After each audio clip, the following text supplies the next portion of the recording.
bakışı vardı. Alevler sardı hemen, seni kıskandım. Pişmanım sevgili, çaresiz kaldım. Alevler sardı hemen, seni kıskandım. Pişmanım sevgili, çaresiz kaldım.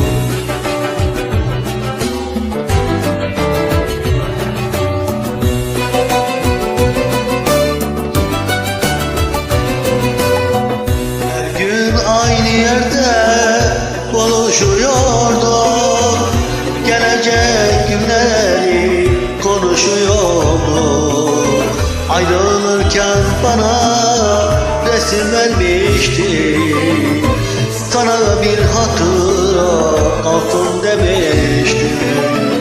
Ayrılırken bana resim vermişti, sana bir hatıra kalsın demişti.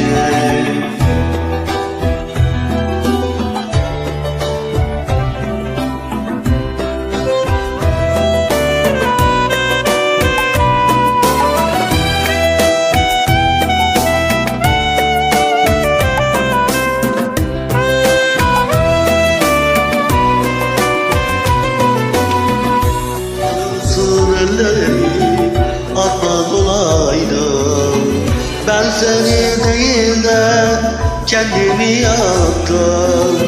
Yıllardır ben sensiz aşk ateşine, işte bak sevgilim böylesi yandım. Yıllardır ben sensiz aşk ateşine, işte bak sevgilim böylesi yandım.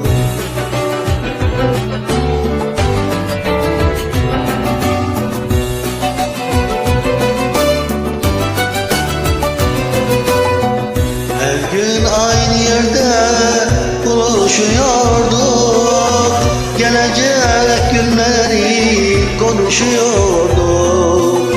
Ayrılırken bana resim vermişti, sana bir hatıra kalsın demişti. Ayrılırken bana resim vermişti, sana bir hatıra kalsın demişti.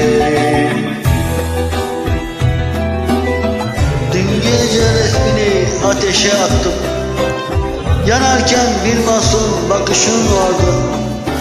Alevler sardı hemen, alevler sardı hemen, seni kıskandım. Pişmanım sevgili, çaresiz kaldım.